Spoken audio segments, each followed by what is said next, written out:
बलात्कार के मामले की दी गई कहानी एवं कार्यवाही सच्ची घटनाओं पर आधारित है और केवल शिक्षा एवं जागरूकता के उद्देश्य से प्रस्तुत की गई है।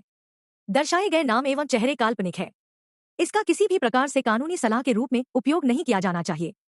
यह कहानी नंदिनी की है, एक साहसी, होशियार और आत्मविश्वासी युवती की, जिसने न केवल अपने सपनों के लिए संघर्ष किया, बल्कि अत्याचार के खिलाफ लड़ाई लड़कर न्याय भी प्राप्त किया। नंदिनी एक छोटे से गांव से थी, जहां उसका परिवार साधारण जीवन जीता था, लेकिन उसकी आंखों में बड़े सपने थे, अपने पैरों पर खड़े होकर अपने परिवार का खर्च चलाने का और उन्हें गरीबी से निकालकर एक बेहतर जीवन देने का। नंदिनी ने कड़ी मेहनत की थी, पढ़ाई में अव्वल रहती थी और उसका लक्ष्य था एक अच्छी नौकरी पाना। एक दिन उसे एक बड़ी कंपनी से नौकरी के इंटरव्यू के लिए शहर बुलाया गया। वह बहुत उत्साहित थी, उसके सपनों का दरवाजा खुलता नजर आ रहा था। वह अपनी तैयारियों के साथ इंटरव्यू के लिए गई, लेकिन वहां पहुंचने पर सब कुछ बदल गया। इंटरव्यू के बहाने दो व्यक्तियों ने उसे धोखे से फंसाकर बलात्कार किया।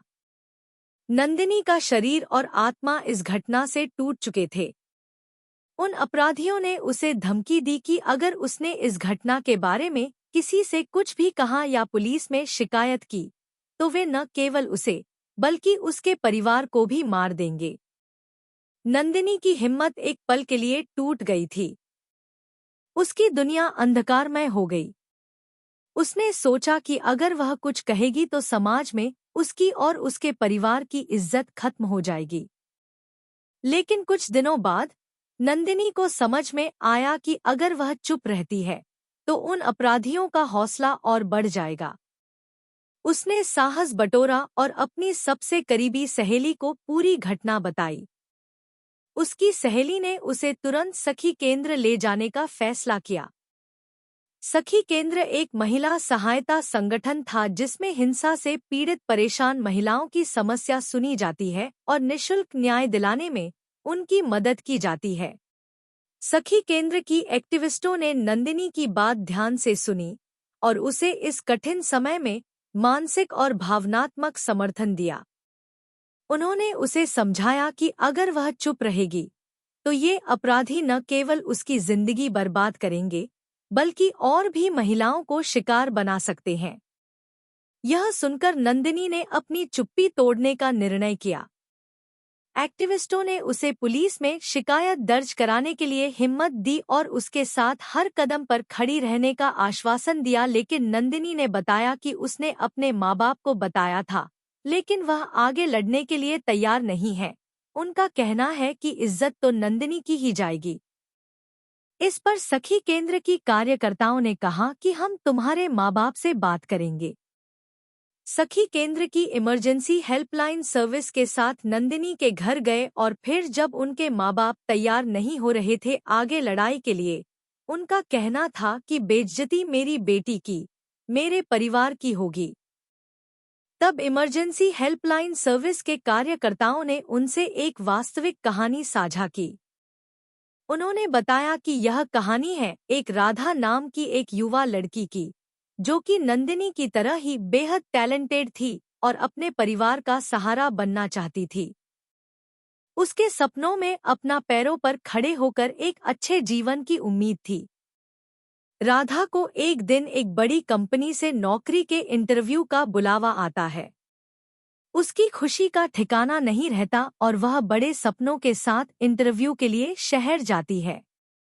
लेकिन वहां पहुंचकर उसे दो लोग मिलते हैं जो उसे नौकरी के बहाने बुलाकर उसके साथ बलात्कार करते हैं। वह लोग उसे धमकी देते हैं कि अगर उसने किसी को कुछ बताया या पुलिस में शिकायत की तो वे उसे और उसके परिवार को जान से मार देंगे।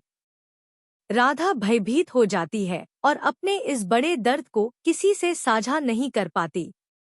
अपने माँ बाप की इज्जत और बदनामी के डर से वह चुप रह जाती है और इस भारी गम को अकेले झेलती रहती है। जब अपराधियों को यह एहसास होता है कि राधा डर गई है, तो वे उसे और अधिक धमकाने लगते हैं। बलात्कार के समय बनाए गए वीडियो को वायरल करने की धमकी देकर वे उसे बार बार बुलाने लगते हैं। राधा अपनी इज्जत और अपने परिवार की इज्जत बचाने के लिए हर बार उनकी बात मानने पर मजबूर हो जाती है। डर और बेपसी के कारण वह एक के बाद एक गलतियां करती चली जाती है, जो उसे कभी नहीं करनी चाहिए थी। वह अपराधियों के जाल में गहराई तक फंस जाती है और उसकी जिंदगी धीरे धीरे नरक बनती जाती है। इस पूरे घटनाक्रम से वह इतने गहरे अवसाद में चली जाती है कि एक दिन वह अपना फोन बंद करके खुद को कमरे में बंद कर लेती है। दिन रात की यातनाओं से टूट चुकी राधा मानसिक रूप से बुरी तरह बीमार हो जाती है। अंततः उसके परिवार को उसकी स्थिति के बारे में पता चलता है और उसे एक मनोचिकित्सक के पास ले जाया जाता है, जहां उसका इलाज शुरू होता है। लेकिन उसकी हालत इतनी खराब हो चुकी होती है कि उसके सपने, उसकी हिम्मत और उसका आत्मसम्मान सब बर्बाद हो चुके होते हैं। यह कहानी एक चेतावनी है कि कैसे डर और चुप्पी जीवन को बर्बाद कर सकती है। रिया की स्टोरी सुनने के बाद नंदिनी के माँ पिता इस शर्त पर तैयार हो गए कि सखी केंद्र हमारा पूरा साथ देगा। नंदिनी ने पुलिस में शिकायत दर्ज कराई, लेकिन यह सफर आसान नहीं था। सबसे पहले उसे पुलिस स्टेशन जाकर एफआईआर दर्ज करानी पड़ी, जहां उसका बयान लिया गया। एफआईआर दर्ज होने के बाद नंदिनी को मेडिकल जांच के लिए भेजा गया। इस जांच के दौरान भी वह घबराई हुई थी, लेकिन सखी केंद्र की महिलाएं उसके साथ थीं। मेडिकल जांच में बलात्कार की पुष्टि हुई और इससे नंदिनी के मामले को मजबूत आधार मिला। इसके बाद पुलिस ने उन अपराधियों को गिरफ्तार किया, लेकिन कानूनी प्रक्रिया बेहद कठिन थी। कोर्ट में नंदिनी को बार बार अपनी घटना के बारे में बताना पड़ता था। कई बार उसे सवालों के कटघरे में खड़ा किया जाता, उसकी बातों पर शक किया जाता। समाज भी उसके खिलाफ खड़ा था, लोग उसके चरित्र पर सवाल उठाने लगे। लेकिन सखी केंद्र की महिलाएं लगातार उसके साथ रहीं। उन्होंने उसे हर बार मानसिक और भावनात्मक रूप से संभाला, उसे काउंसलिंग दी और न्याय पाने के लिए प्रेरित किया। नंदिनी का परिवार भी शुरू में इस लड़ाई के खिलाफ था। वे उसे रोकने की कोशिश कर रहे थे कि कहीं समाज में उनकी बदनामी न हो जाए। लेकिन जब उन्होंने देखा कि उनकी बेटी इस दर्द और अत्याचार के बावजूद भी कितनी मजबूत है, तो वे भी उसका समर्थन करने लगे। नंदिनी ने अपने परिवार और सखी केंद्र की टीम के साथ आगे बढ़ते हुए अपने सारे सबूत इकट्ठा किए और कोर्ट में पेश किए। कोर्ट की लंबी लड़ाई के दौरान उसे कई बार मानसिक और शारीरिक थकान का सामना करना पड़ा, लेकिन हर बार सखी केंद्र की टीम ने उसकी हिम्मत बढ़ाई। माननीय न्यायालय, आज मैं इस अदालत के सामने नंदिनी की आपबीती लेकर आई हूँ। नंदिनी एक होनहार युवती थी जो अपने भविष्य के लिए संघर्ष कर रही थी, लेकिन दुर्भाग्यवश नौकरी के इंटरव्यू के बहाने उसे धोखे से बलात्कार का शिकार बनाया गया। नंदिनी ने साहस दिखाया और अपराधियों के खिलाफ आवाज उठाई। इस मामले में पुलिस की जांच और मेडिकल रिपोर्ट भी नंदिनी के पक्ष में है। अभियोजन पक्ष, कृपया घटना की विस्तार से जानकारी दें। माननीय न्यायालय, यह मामला बेहद गंभीर है। हमारे पास पीड़िता की मेडिकल रिपोर्ट है, जिसमें बलात्कार की पुष्टि हुई है। साथ ही पुलिस द्वारा किए गए अनुसंधान में घटनास्थल से जुड़े सबूत भी मौजूद हैं। अभियुक्तों ने न केवल नंदिनी के साथ धोखा किया, बल्कि उसे धमकियां देकर चुप रहने पर मजबूर करने की कोशिश की। माननीय न्यायालय, मेरे मुवक्किल निर्दोष हैं।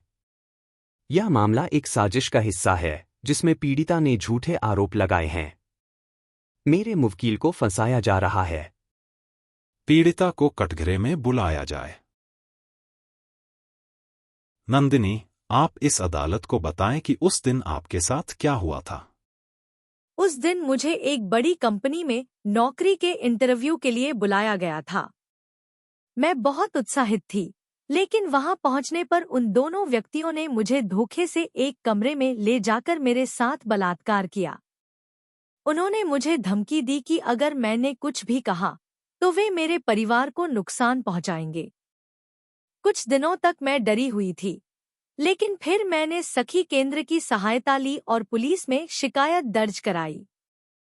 नंदिनी ने इस कठिन समय में अद्वितीय साहस दिखाया और अदालत में अपने बयान के साथ खड़ी रही। मेडिकल रिपोर्ट, घटनास्थल से मिले सबूत और अभियुक्तों की गिरफ्तारी के समय की परिस्थितियां स्पष्ट रूप से दिखती हैं कि यह घटना सत्य है। अभियोजन पक्ष, क्या कोई और सबूत प्रस्तुत करना चाहते हैं? जी, माननीय न्यायालय। हमारे पास घटनास्थल से लिए गए वीडियो फुटेज और गवाहों के बयान भी हैं, जो इस घटना की पुष्टि करते हैं। माननीय न्यायालय, मेरे मुवक्किलों को गलत तरीके से फंसाया गया है। नंदिनी के बयानों में कई बार विरोधाभास मिले हैं और हमें विश्वास है कि यह मामला पूरी तरह से निराधार है। दोनों पक्षों की दलीलों को सुनने के बाद इस अदालत को यह मानना पड़ता है कि नंदिनी के पास इस घटना के सत्यता के पर्याप्त प्रमाण हैं। मेडिकल रिपोर्ट, पुलिस की जांच और गवाहों के बयानों के आधार पर अदालत इस नतीजे पर पहुंची है कि अभियुक्तों ने नंदिनी के साथ बलात्कार किया है। इस अदालत के अनुसार अभियुक्तों को भारतीय दंड संहिता की धारा 376 बलात्कार के तहत दोषी ठहराया जाता है। में अभियुक्तों को 20 साल के सश्रम कारावास की सजा सुनाई जाती है। न्यायालय नंदिनी की हिम्मत की सराहना करता है, जिसने कठिन परिस्थितियों के बावजूद अपने साथ हुए अन्याय के खिलाफ आवाज उठाई। अदालत उम्मीद करती है कि इस निर्णय से समाज में पीड़ित महिलाओं को न्याय के लिए आगे आने की प्रेरणा मिलेगी। नंदिनी की कड़ी मेहनत और साहस रंग लाया। कोर्ट में उसके सारे सबूतों और बयानों की सुनवाई के बाद अपराधियों को सजा मिली। नंदिनी ने अंततः न्याय प्राप्त किया। नंदिनी ने लड़ाई लड़ी और साथ में लड़ाई के दौरान उसने LLB और LLM भी किया और आज एक बड़ी कंपनी में लीगल काउंसलर के रूप में काम कर रही है। अपने सपनों को पूरा कर रही है। उसके माँ-बाप को भी उस पर फक्र है। यह कहानी सिर्फ नंदिनी की हिम्मत और संघर्ष की नहीं है, बल्कि यह उस सामाजिक ढांचे को भी उजागर करती है, जहां पीड़ितों को न्याय पाने के लिए कितनी कठिनाइयों का सामना करना पड़ता है।